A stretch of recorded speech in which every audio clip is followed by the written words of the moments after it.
kasi ko, hindi mo ako ginasaya. Nandito na lang tuloy ako sa kabila. Kaya ano na lang, may the best man din. Hindi pero mahal gusto ko. Of course. Oo, baka mamaya mabasa ko.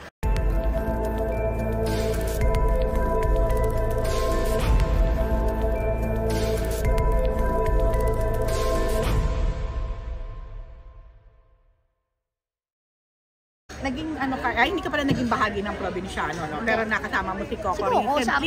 Oo, yeah. So ngayon katapat niyo na sila. Yes, oo. Ay, sa tingin mo ba?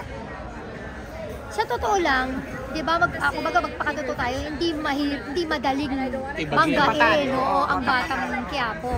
Kung paano noon din sa probinsyano, di ba? At alam naman natin, napaka hands-on ni Coco, di ba, sa programang yun bilang artista, director, di ba, producer. Kaya naman nakita ko naman dito sa Black Rider, grabe din yung hard work nila para talagang alam nila syempre na ang makakatapat talaga namin ay Batang Quiapo. Pero syempre ang gusto natin dito sana healthy competition, sana makita din nila, bigyan nila kami ng pagkakataon, ang Black Rider, na kung ano naman yung pwede rin namin mai-offer sa mga nanonood. Pero dahil nandito ka, malamang ito na. Tingin mo? Dahil ikaw ang kontrabida. Dahil daw ikaw ang kontrabida. Well, kasi alam naman nila, pag ako yung kontrabida, wala akong daya-daya. Kabahan na si Coco this time. Pwede ba sabihin yun? Ayoko na sabihin kay Coco yun. Alam kasi wala loob ko. Sa dami na kasi nang tumapat. Diba? Kayo ang bago. Kumbaga ikaw na to eh. So pwede na natin i-claim na. Hindi. Siguro dahil Coco kasi hindi mo ako ginas dyan. Diba? Sabi ko nga sa'yo, diba?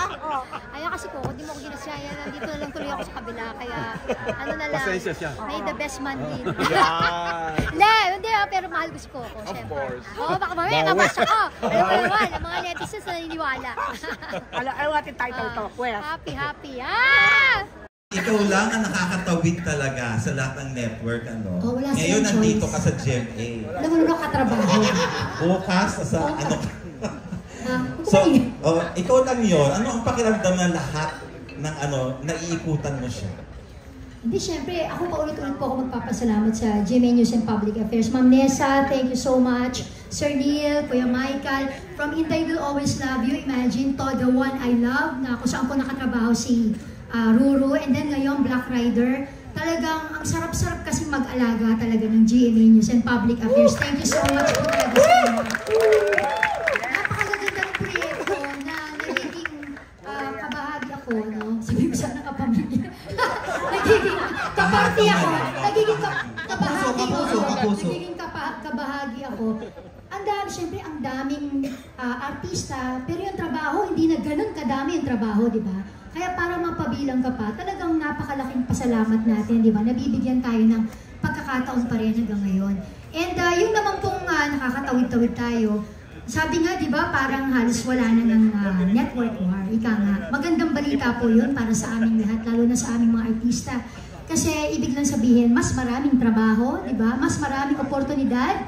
Kaya naman, mas marami rin nakakapagtulong-tulong. Like, pag nasa kabila ako, di ba, naguhurado ako, nakakapag-promote ako ng Black Rider.